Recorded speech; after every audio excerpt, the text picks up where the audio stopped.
Just make it really loud.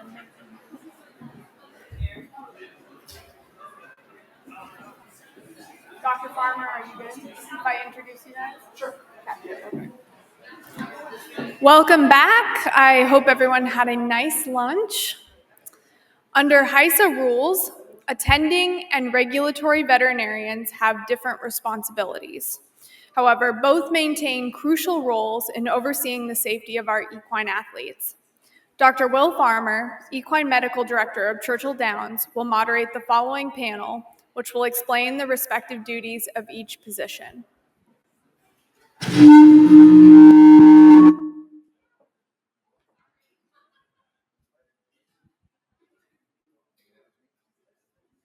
Test.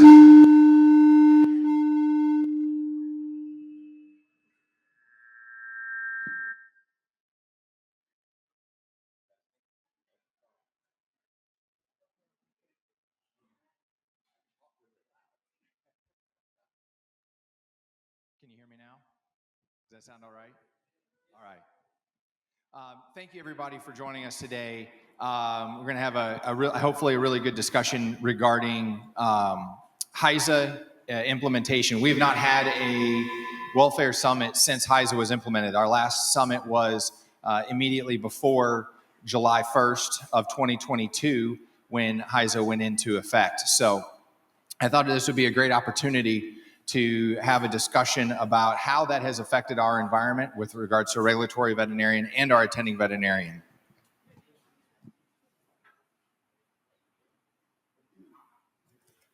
So I put together just a few slides for the audience. We have a wide group of attendees to these summits, and I thought it might be helpful to kind of give a brief overview of how HISA has come about and how it has been implemented. So HISA is the Horse Racing Integrity and Safety Act that was passed in December of 2020.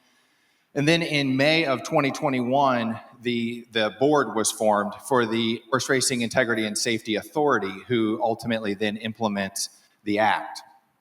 In July of 2022, the racetrack safety portion of that regulation went into effect. This covered a lot of different aspects such as vets list. It did not cover medication reform. That came in May of last year in 2023. The anti-doping medication control portion of HISA was fully implemented. And so after that point, so from May of 2023 onward, we have been under the full implementation of the HISA regulation. So just a little bit of background information on how that has covered the United States. There are 20 racing jurisdictions operating under HISA. There are a few racing jurisdictions, most notably West Virginia, Louisiana, and Texas, that do not operate under HISA for various different reasons that we won't discuss here. And many racing jurisdictions, there's a few different ways that states have collaborated with and implemented HISA.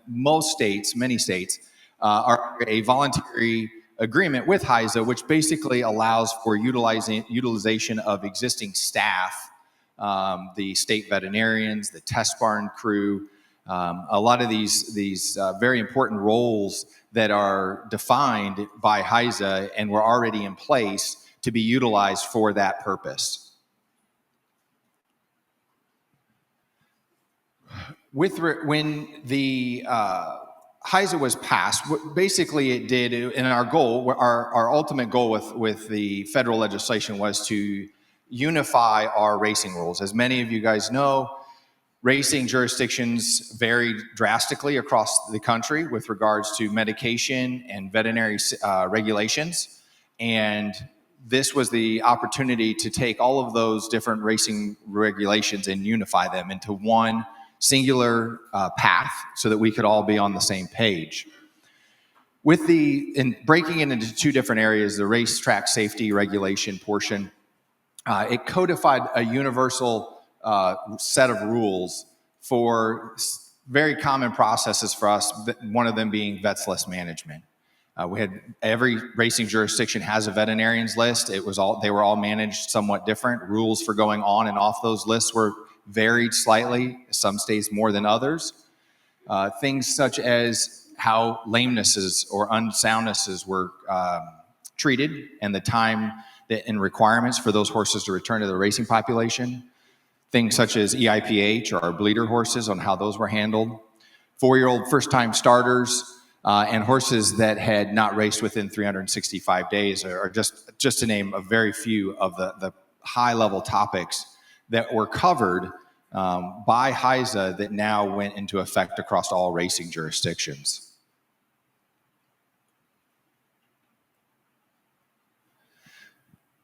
Some other points of that included the voided claim rule. While a number of states, it was mentioned earlier, and we were discussing with regards to risk assessment, that how the effect of voided claim rule has impacted fatality rates and potential risk. Voided claim rule was not universal. There were very few states actually that had a voided claim rule prior to HISA's implementation. And this took the voided claim rule and expanded it across all jurisdictions that participated in HISA.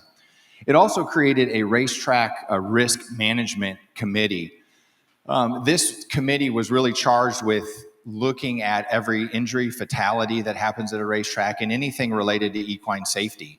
Again, a small number of racetracks had some type of a similar committee or group that would meet to review these opportunities so that things could potentially change. It really meant to be an educational opportunity, not a guilt finding or a cause finding meeting. And I think when they first started mortality reviews, that was kind of the overall feel was that they wanted to blame somebody. As a regulator, we were looking to figure out how this happened and how could this be prevented. I think that these committees have really evolved into much more of a educational opportunity, because as we have got a lot of data over the last number of years that we're able to use, we can help educate our trainers, veterinarians, and ourselves as regulators within the industry on potential risk factors. And there were many other equine and safety regulations, things from something so simple as rail height to padding in specific locations, that this really just helped unify all of our racing jurisdictions. The second arm of HISA was the anti-doping and medication control portion. As many of you are probably aware, medication regulation varied widely depending on which racing jurisdiction you are participating in. And as a trainer, as an attending veterinarian taking care of those horses, it could be a very daunting task if you had a horse that 1 week was running in a specific jurisdiction and the next week was running in a very different jurisdiction, or 2 weeks later running in a different jurisdiction with quite different medication regulations. So this was our opportunity to streamline those rules, the guidance that was given around that, the usage of therapeutic medications. And this has been undertaken by a unit called HIWU, the Horse Integrity and Welfare Unit. It's a subsidy of drug-free sport. And I know that we have several of the HIWU staff here with us today as well. But they are charged with administering and enforcing all of the anti-doping and medication control portions of HISA, the Act, within our sport. But this does give us uniform medication rules and penalties amongst all of our participating tracks. The other thing that the implementation of the AMDC, or the anti-doping, ADMC, the anti-doping medication control program, brought in for us in the United States was a true out-of-competition testing program. Many jurisdictions had a quote-unquote out-of-competition anti-doping program, but it usually revolved around stakes races or nominations for stakes races or high-profile events, not necessarily just the everyday average horse that's living on the backside. And so through intelligence, through randomization, through other avenues that HIWU has in their investigative arm, the volume of truly out-of-competition tests that we have done in the United States has greatly increased. And that information is public with regards to what some of those numbers look like. If you go to the HIWU website, they put out an annual report, as did HISA, excuse me. But they also led to uniformity of laboratory standards with regards to testing protocols. one of the big issues that we had is that a singular lab may have tested for multiple racing jurisdictions prior to the implementation of the ADMC, but the contract with that individual jurisdiction may change. And so while they tested for, for example, I'll use Indiana and Kentucky. The same lab may test for both of us, but each commission may have a different contract with that testing laboratory. So therefore, the testing was theoretically different between the two states, even though the same laboratory was being used. And so this allowed for that opportunity to streamline so that the same protocols, the same processes are being used across all participating tracks, which was a huge step forward for us as an industry. So what we're going to do for the next several minutes is we've got a wonderful panel of veterinarians that have, I will say willingly, I think it was a little more forced, but joined us today to discuss how the implementation of HISA over the last few years has led to in our involvement and how that has changed the environment in which they work, either as an attending veterinarian, that being the private vets who are working for our trainers on the backside, or in a regulatory fashion, whether that's an association veterinarian or a track veterinarian or a commission. So to introduce our panel, we have first off is Dr. Sarah Hinchliffe. She is the Senior Director of Veterinary Services for NYRA. And next is Dr. Lyndsay Hagemeyer. She is a association veterinarian for Balterra, full-time during the meet, also works for Horseshoe Indianapolis as a regulatory veterinarian, as well as the Kentucky Horse Racing Commission. And then Dr. Chip Johnson, who is an attending veterinarian with Equine Medicine and Surgery, based address-wise based in Louisiana, but practices a lot out of Kentucky, a large practice with multiple associates in that practice, and he is primarily based at Churchill Downs during most of our meet. So I've got a few questions that we're just going to kind of work our way through and hopefully answer some questions, shed a little bit of light of how HISA has changed. I definitely think we all agree for the better. There's change in our industry. We know doesn't happen fast and usually doesn't happen willingly, but we've seen a lot of good that has come from this. And so in your role as either an attending or a regulatory veterinarian, how or are the horsemen now generally receptive to HISA? And if you want, we'll just go down the row and just kind of from your perspective and your roles. Yeah, for our jurisdiction, I would say similarly to California, we had a lot of the rules already in place prior to HISA, so it wasn't a massive change for our horsemen. Obviously, as Will said, with any changes, you get pushback. But I think for the best on our end, we've seen pretty good collaboration with our horsemen and our attending veterinarians. And particularly on our front, the medical records were not something that we as regulators had access to until HISA was put into place. So that's been really helpful for us to then have that information and working into the regulation side of things. So Ohio is an interesting perspective because we're so close to Kentucky, so close to Indiana, and I truly feel like our horsemen have embraced it as it levels the playing field for those who do race in other jurisdictions. It's predictable now. They can see how things are going to go, both with Vets List Works and the medication reform. So overall, I feel like they have embraced it for the most part. Will, can you hear me? Right now. Is it working? Can you hear me now? Can you hear me now? How about now? There you go. So, as a private practitioner, we've used words like willingness and coercion and stuff so far over here. And I think it's fair that I get a little bit of background information to you guys because I was a little bit myopic in my description And I'm going to describe the process that got me to the front of the room here. And you see Will shaking over there, and rightfully so. About 10, 12 days ago, I got a desperation text from an 859 number sitting over there in the corner saying, hey, I'm at a reg vet meeting, and I forgot to tell you we'd like for you guys to do the Welfare and Safety Summit, which means one of two things. The guy that really wanted to do it turned them down.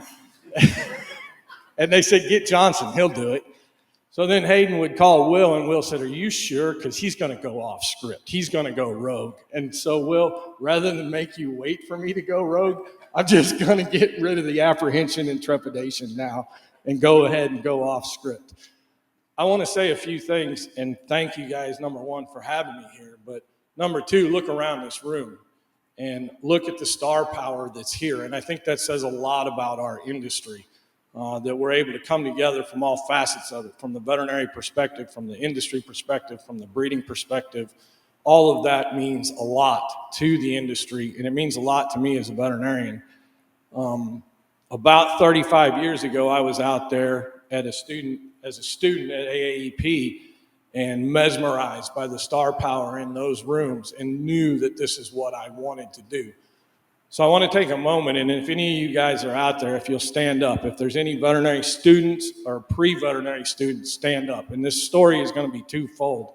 I want you guys to look around, and you guys that are part of this industry already, I want you to see those people that are out there, and I want you to make the effort to shake their hand and introduce yourself to them. Because when I was in their shoes, all I wanted to do was this job. And being able to do this job meant I had to start meeting some of those people that were my icons and my idols, some of which were kind enough to invite me into this room. So look around and say hello to them afterwards, and it'll mean the world to them because it meant the world to me. Now, all of you can sit down, but future Dr. Jeff Mitchell, who is part of an RMTC, stand up. He's part of an RMTC pilot program that is in its first derivation right now.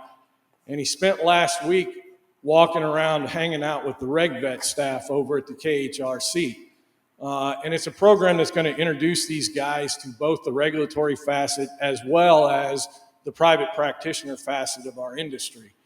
And now that he's done tiptoeing through the tulips and running through the arboretum with the reg guys, I'll see you at 4:30 in the morning at the stable gate, big fella.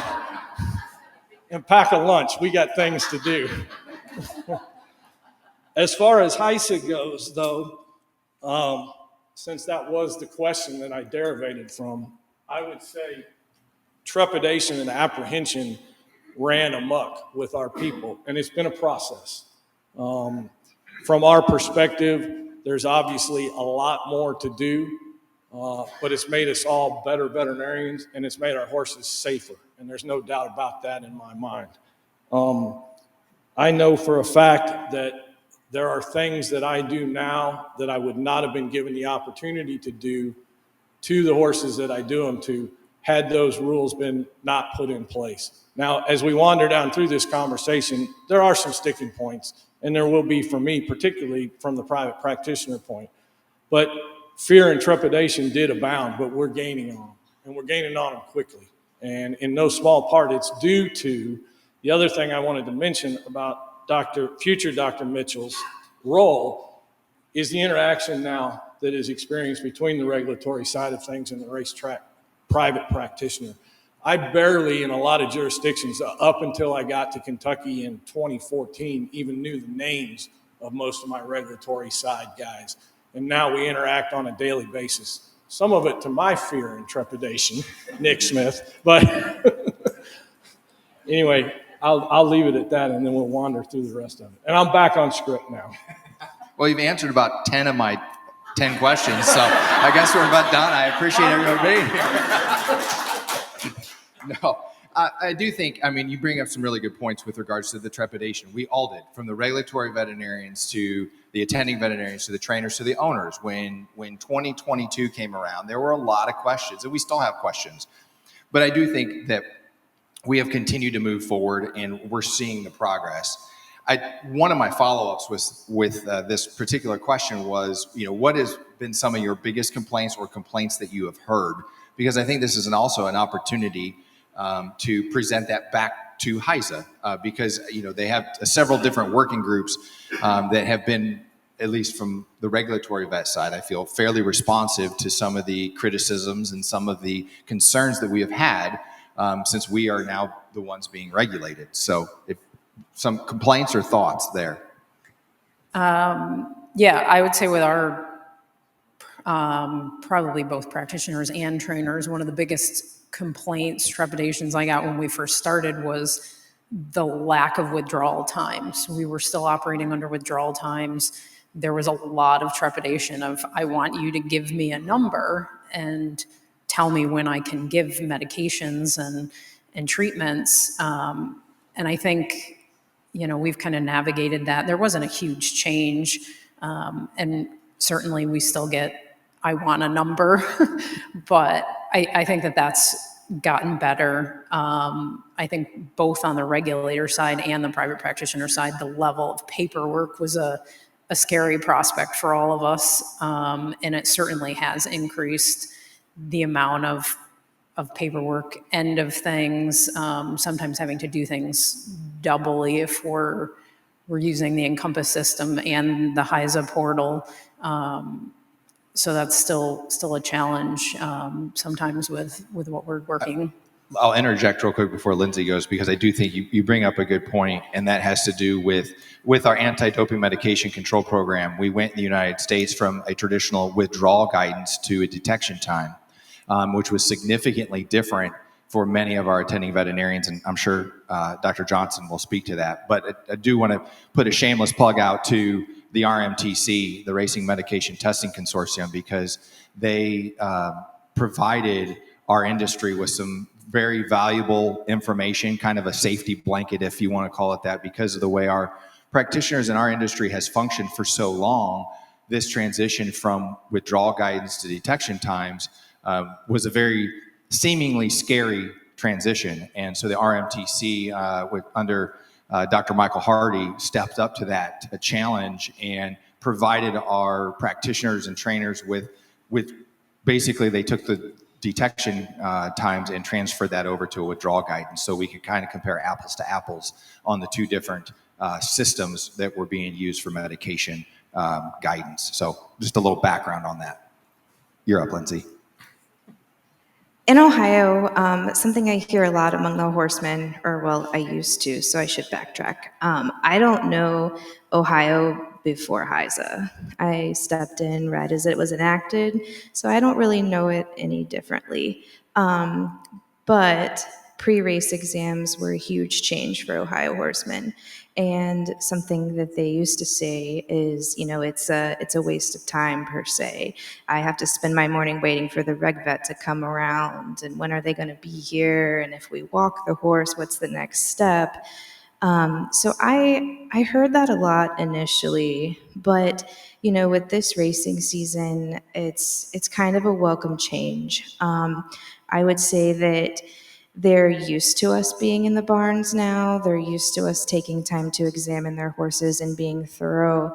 And then that's also going back to the triad among the attending veterinarian, the reg vet, and the horseman, where I feel like we're working together more. So this previous complaint that the horsemen had about, us wasting their time looking at their horses has really turned out to be a benefit for the animal in itself. Because if we do have a scratch, it's pretty often that attending vet is, next aisle over, and he's going to go look at this horse. So.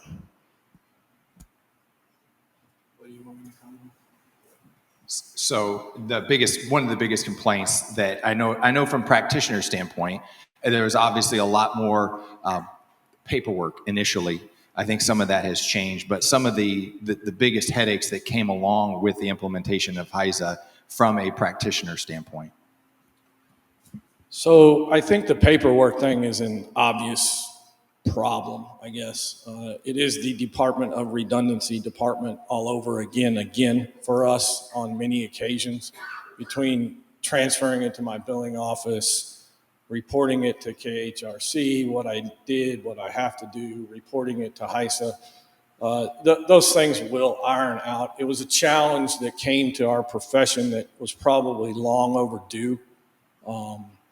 We were certainly not in compliance with most veterinary board directives as far as our record keeping goes. And I think this made us better record keepers, and in the end will make us better veterinarians because of it. In a practice the size and scope that I'm in, it came with a price tag. We've had to hire 2 people who literally work 40 hours a week just to input stuff to HISA. We started out with 1, and she was quickly overwhelmed. I don't think people understand or appreciate the actual volume that a racetrack practitioner will go through or experience in a day until they experience it. And so that was a complaint from my perspective. The withdrawal guidance and those kinds of medication things, we'll make those adaptations, and we already have in Kentucky. And I mean, I can't remember us having an issue with a therapeutic drug that we didn't have before or whatever. I think from the horseman's perspective, though, the inability to make treatment decisions with therapeutic medications is something that they feel has hindered their ability to train and care for their horse. And by that, I mean something as simple, and I'm going to get feedback from the reg guys, and I get it. A simple anti-inflammatory administration, be it given orally, now in theory requires me to look at that horse, evaluate that horse, et cetera, et cetera. Whereas if my kid sprains her ankle in a soccer game over the weekend, I'm not going to call in a medical professional. I'm going to go to Walgreens, and I'm going to give her 2 children's Tylenol and tell her to suck it up and ice it until Monday. And then if she's not okay on Monday, then I'm going to seek medical advice. But it's taken the ability out, some of the ability for our trainers to make some of those treatment decisions. And I do think it's a conversation that eventually will occur with medication. And I understand why people don't want to have that conversation yet, but it's a conversation that's going to have to occur. It may not go the way I want it to. It may go actually further the other way. We may centralize pharmacies. We may do things like that. But I think it's a small example of where some of the disconnect with HISA comes from the horseman's perspective, is a simple example like that. So the next question that I have is, as a veterinarian in each of your perspective roles, is there a piece of the HISA regulation that you feel has been very beneficial or is most helpful in what you're trying to accomplish? I think for us, and we probably would have implemented it without HISA, watching morning training has been a huge help to us in identifying horses that are of concern and preventing those injuries during training, particularly turning horses back that aren't sound. There's definitely some degree of disconnect where maybe we haven't looked at the horse before they've gone out, or maybe the weight of the rider has made a massive difference in the soundness on that horse. But I think that portion of the morning training requirement has been huge. I've even had our EMTs say to us that they have less calls in the morning for human injuries because we're not seeing the horse injuries. So I think that's been one huge piece of HISA that we found really helpful. I would say for Ohio, the void claim rule has played a pretty big impact for us. It's no surprise that we're often hustling entries, and I feel like we have some horsemen that are less likely to enter their horse just to make the race go, with the potential that if it does get claimed, they're going on the list. So I feel like that's been really significant for us. And it's just another way to, help us keep those horses that might run back a little too often or too frequently out of the box. Will, can you repeat that question so I can answer it the way I want to? Yes. Is there a particular piece of the HISA regulation that has been beneficial in your role as an attending veterinarian that, when HISA has allowed you to do something or has enabled you to do something that before may have been more difficult? No. And I've picked on the reg guys in my jurisdiction a little bit already, and I'm going to segue into something right here, and it's probably beyond my scope.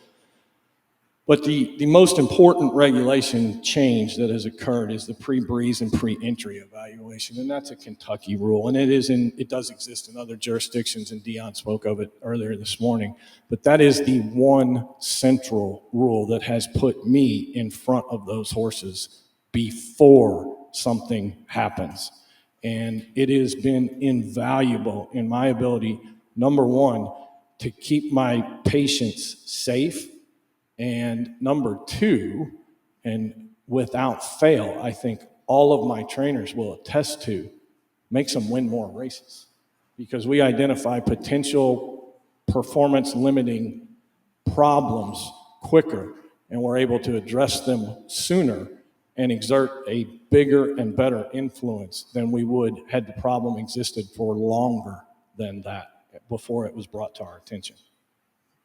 Yeah, and so speaking to Kentucky, that is a Kentucky and California. I know there's a couple other jurisdictions that have a somewhat similar house rule, basically, that requires an attending veterinarian to do an exam on a horse prior to a high-speed work or prior to entry into a race. And so not part of HISA, but it certainly has been a very beneficial piece of regulation that was kind of been adopted individually to help. The way I kind of frame it is it's kind of helped. I feel like it's helped attending veterinarians kind of put their hand back on the steering wheel a little bit because you're pretty much seeing a horse about every week, correct? Yes. Yeah. I now have an acute knowledge of my animals from the knees down. I can't tell you their faces. I don't know what kind of markings they have.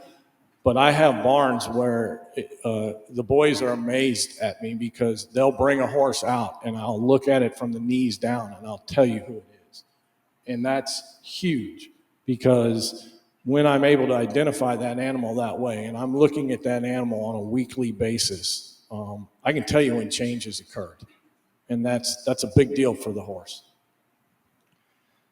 So we kind of very briefly touched on this, but in the overall environment now, since HISA has gone into effect, would you consider it, each of you consider that it has helped or hindered collaboration in the triad of the trainer, the attending veterinarian, and the regulatory veterinarian?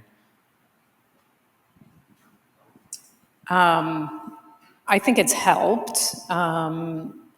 I don't know that necessarily the HISA rules have helped in that discussion as much as it's more just we're all working together for the benefit of the horse, and we all want the same thing. So I think, it's a mindset that we as regulatory vets try to put out that, the goal is we're not adversaries. We're here to work together. I think maybe HISA has helped direct a little bit more of giving we're a jurisdiction that does pre-entry exams. We don't have a pre-work exam requirement, but giving the private practitioners, again, more ability to actually look at the horses and get hands-on before things become major, and they can bring that stuff to us too. So I feel like we certainly, on a daily basis are trying to increase that collaboration between the private vets, the trainers, the exercise riders even. We try and work with our riders as well if they have concerns about horses that, maybe aren't being listened to, that they want us to back them up. So that's a great collaboration that we've really tried to work on as well.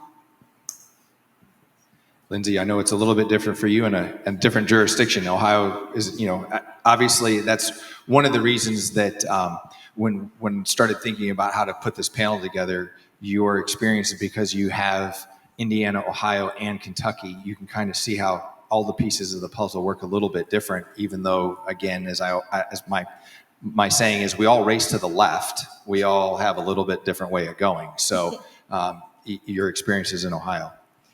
Yeah, for sure. So overall, I would say yes, it's definitely contributed to the triad. But speaking of Ohio, we don't have a lot of attending vets on our backside.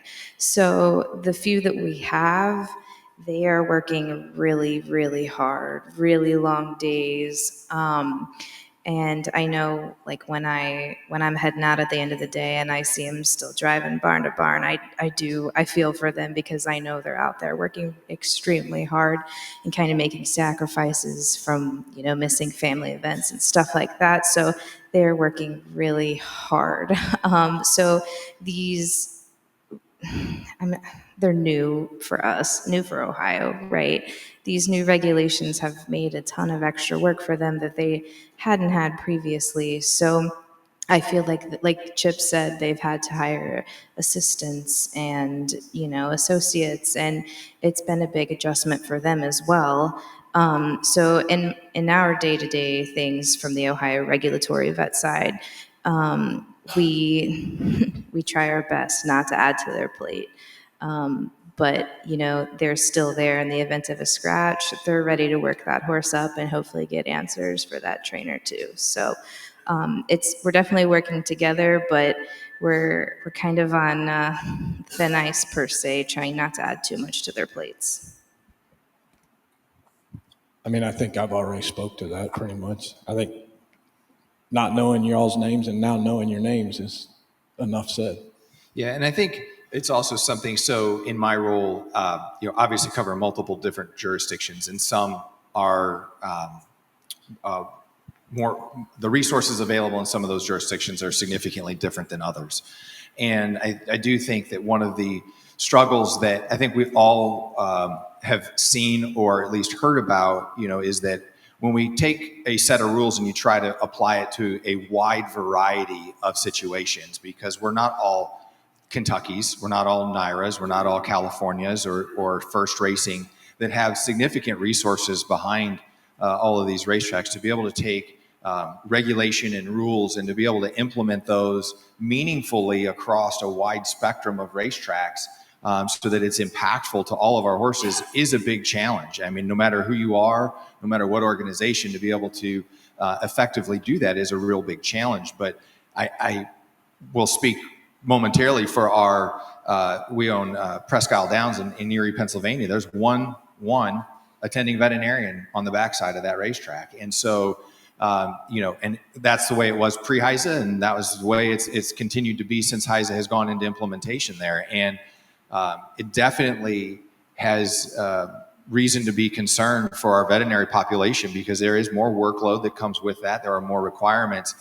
But at the same time, I do see that the communication between the state veterinarians and talking to a smaller jurisdiction is somewhat forced to happen, because there are a lot more checks and balances than we've ever had before with regards to requirements that HISA has that have to be addressed. Because when a trainer goes to enter a horse, there is now a can race or can't race option from HISA based on their status, that either the horse, the trainer, the jockey status with HISA. So there are a lot more checks and balances that are in place that kind of force that communication. But at the same time, I think that our attending veterinarians, and speaking to Presque Isle specifically, Dr. Wales up there, I mean, tremendous veterinarian who works very, very hard, cares very deeply for the horses that are at that racetrack. But it definitely has, there's a cost that came to our attending veterinarians, and quite honestly to the smaller racing jurisdictions as well, because of the amount of workload that needs to be done. But I think it's been embraced, and I think that we are starting to see the benefits from that. And as our industry has traditionally been slow to change, but we are seeing the positives that come from that. And as with any new regulation, there's always more paperwork. We've already discussed that. But one of the changes that came with HISA that I would say outside of California, at least to the best of my knowledge, outside of California did not exist, and that was medical records on a daily basis for individual horses. California, for years, decades, has required daily medication treatment records to be submitted, whether that was, just a administration of omeprazole, a Gastrogard, or a Bute shot, or joint injections. All of that information had to be turned in to the CHRB for review. And many states was non-existent, had no idea what was being done in the barn area, what the treating veterinarians, what was being dealt with, what that looked like. And so with HISA, the mandatory electronic medication records went into effect. And that certainly, I think, positively from a regulatory side was huge. There are some issues from the attending side, but would you, from the regulatory side, speak to, from the regulatory side, can maybe speak to how medical records have benefited what your role is? Yeah, for us, it's been huge. We were a jurisdiction that had no access to medical records, with the exception of joint injections before HISA. So even just getting to see what a particular trainer's routine pre-race or routine schedule is for medication has been huge for us in looking at these horses, determining our comfort level or risk level with them. I understand for our private practitioners, again, we had very few that were using any kind of electronic system at that point. So it was a huge overhaul for them. And it took a while. And there are obviously still some issues, but for our end of things, it's been really helpful to know what's been treated, or even just what's been radiographed and what kind of diagnostics have been performed. Because I feel like most of the time the trainers are a little concerned that we're going to use diagnostics against them, but in fact, the exact opposite. We're happy to see that they're following up, that they're doing radiographs, that they're doing ultrasounds. That makes me much more confident that whatever the issue with that horse is has been appropriately addressed. So that actually increases my comfort level with a horse. So being able to see all of that has been huge for us in doing our post-entry screening too, to be able to know maybe who we want to give a little extra scrutiny to, or who's been doing really well. So, Lyndsay, in a smaller jurisdiction, I mean, you have a big workload. I know that in Ohio, because there's a lot of work to be done, and obviously the resources are different. Have you been able to use medical records in some of the work that you've been doing, and how has that influenced? Right. So in both Ohio tracks currently racing, each has 2 regulatory veterinarians. And we are spread really thin. We're like, great, we have access to all this awesome data that we really need to apply. And we should apply, right? If the attending vet's taking all this time to enter this data, we need to find a best practice to use it. And I would say Ohio is still working on the best way to implement this into our veterinary handicapping, but we're skimming the surface, but we're definitely excited that this information is available to us, but we just have to find the time and resources to completely apply it to our already in existence veterinary handicapping procedures. And I think that is the conversation. In fact, I just had this conversation the other day with a trainer where for the first time we were able to see kind of linearly the medication loads for some of these horses and treatments that these horses have been given. And I think that I try to use it as an educational opportunity. For example, I had a horse the other day that was entering, and we were reviewing entries, and this particular horse had 5 joint injections. Now, mind you, only I think 2 or 3 of them were in the same joint space. They were kind of spread out over a 7-month period. And so no diagnostics were noted in the treatment log. And so conversation with both the attending veterinarian who took care of that horse as well as the trainer is just to have the conversation about, okay, we see this series of joint injections going on. Have you done any diagnostics? And Usually the response that I get, and I've had this probably a dozen times over the last 6 months, is they don't recognize that they have injected the horse that much. And I think that in today's world with HISA and the electronic medical record option or requirement, that this type of information, especially where we have horses that move from location to location and maybe changing practice to practice, for the first time ever, we have the opportunity for that medical record to follow that horse, and the trainers have access to that. Now, I will tell you that I think there's a conversation to be had because the veterinarians still don't have access to that information. They do via the trainer, but the trainer has to get that for them because those horses are assigned to a specific trainer. But we are at a point now with electronic medical records that the horse that is treated in southern Florida over the winter, and for one veterinarian, one trainer, and it changes hands, goes to a different veterinarian at a different track in New York or Kentucky for the summer, we can look back at that history.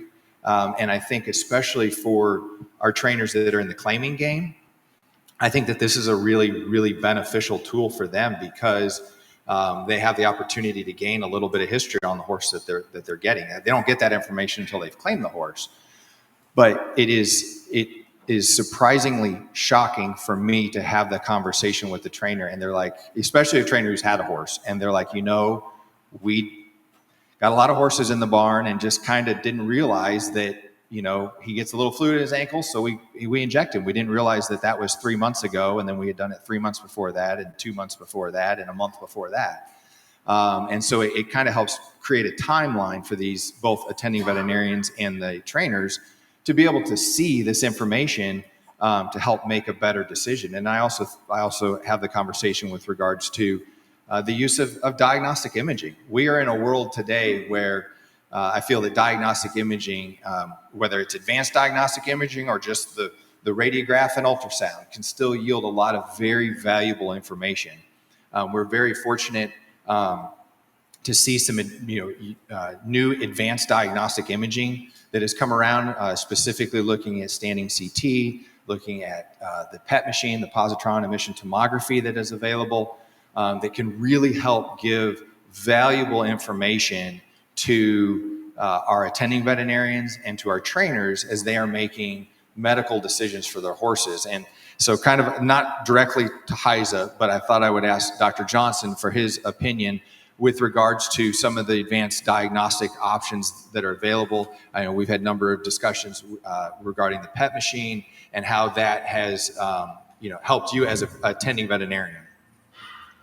So the easy answer for me, and it's because I'm blessed to practice where I practice and on who I practice on, is thank you. Thank you to Churchill Downs for participating in that process of procuring that machine. Thank you to Haggard for their ability to make it available to us. But I think the point that I want to make about advanced diagnostics is twofold. One, it doesn't eliminate the need for the veterinarian to be involved in the treatment process. You still have really good diagnostic tools right here on the end of your arms, and they're very helpful if you'll use them. And the simple things, the radiograph and the ultrasound, are still first lines of defense and still very, very rewarding. And then the second point I want to make about advanced diagnostics, and particularly about the PET scan, that machine has kept more horses in training for longer, safer than it has taken out of training for me. And I think that's an important point that people need to understand who don't understand. And there was fear and trepidation when I first started encouraging my trainers to make utilization out of it, that when we put a horse in a PET machine, that Will and Nick would have special knowledge of these horses, and they would get flagged further, and they would look harder, and all that has not been true. And just like these guys spoke of, that when they see us making the effort with diagnostics, whether it's simple imaging or whether it's more complex modalities, they have a higher level of confidence, right? That horse, because I'm not going to look at something and then say, oh, well, this horse isn't safe, so let's run him anyway. After I look at that, if I deem that horse is safe, then that horse is safe. I mean, to the best of our ability. It doesn't make it 100% foolproof.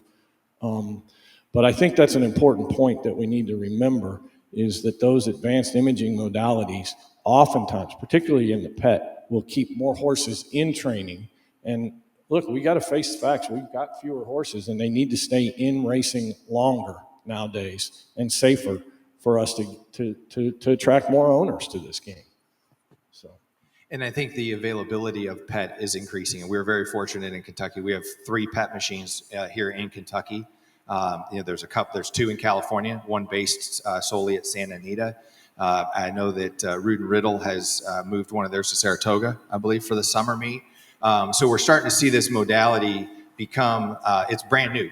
The pet machine it was only developed in 2019. So the first racing Strana group, were the first to put it in at Santa Anita, and have laid the groundwork for the rest of us. And Dr. Matthew Sprie at University of California, Davis has just done a fabulous job of taking this modality and really making it applicable to our racing industry, because I do feel that it has a huge potential to impact for the good our horses. It's a huge welfare tool.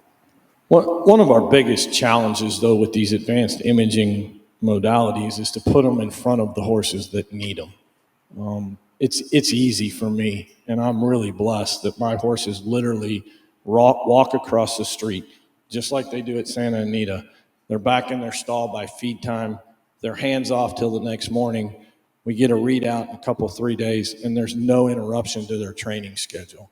And when you're talking about the caliber of horses that we're dealing with, and the races that we're dealing with in some instances, that's important.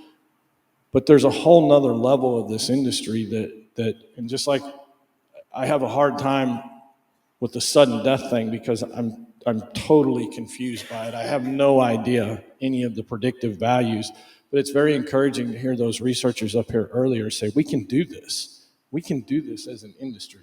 We can figure this thing out. Because it wasn't that many years ago where we were saying, what are we going to do with all these breakdown horses? And now you see the graphs just going downhill.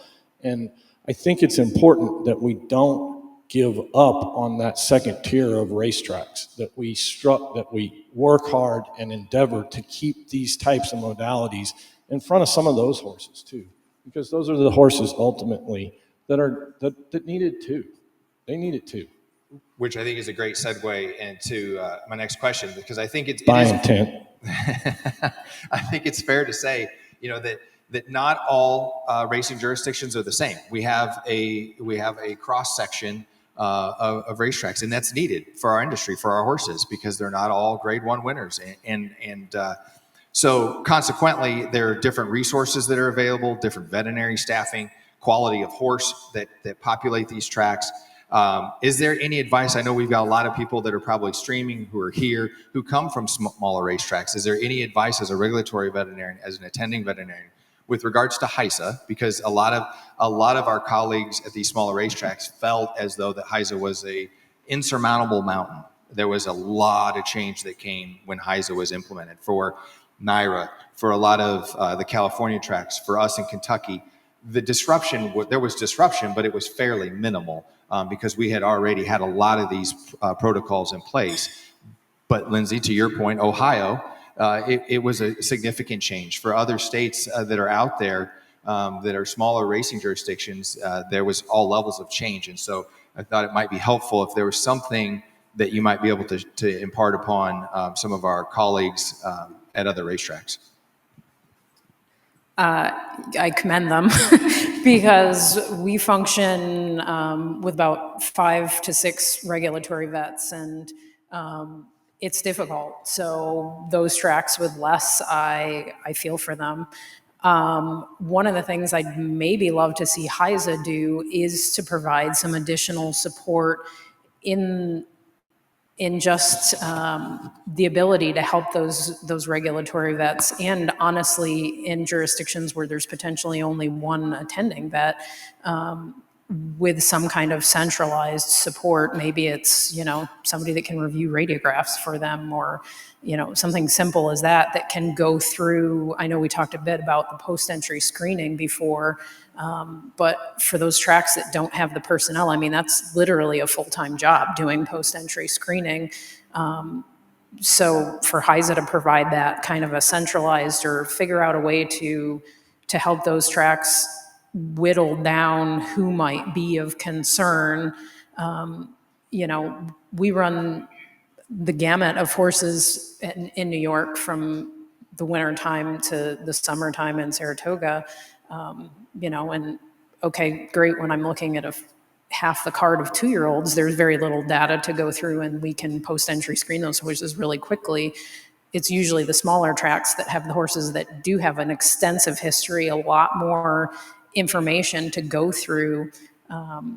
So I think in some manner of, that's where HISA needs to kind of help out these tracks and provide them with the support of reviewing records and getting to a point where it's a more manageable point for them. So, Your thoughts, Lyndsay? I think those are great points, and I really like the fact that some of this could be done remotely, like the post-entry screenings, reviewing medical histories, things like that. I feel like that would take a lot of weight off of us, so we can still be, in the barn and present with our horses that are in that day. Because, personally, I look at a grade 1 horse the exact same way I look at my 4 claimers. So we're not going to sacrifice our quality based on our to-do list for the day. So I think that's an area that could help us out. Dr. Johnson, any advice for the solo practitioner running at a small track with regards to HISA? Good luck. I think one thing that is, and I've been chastised for this, for saying this in not public forums, but at least forums similar to this before, is that this industry is so broad-based. And Will, you can appreciate this from your position with regulating multiple jurisdictions, with some with a lot of veterinary help and some with not much veterinary help on both sides of the aisle. That I wish they would look at I wish HISA would look at the individual situation on a per track basis. We're really fortunate in Kentucky in that we're able to implement these things with very little pushback and lots of support from our track owners, et cetera, et cetera. And I am sympathetic. I started out in South Texas at some very small tracks and almost bush tracks, if you will, and mixed meats and everything else.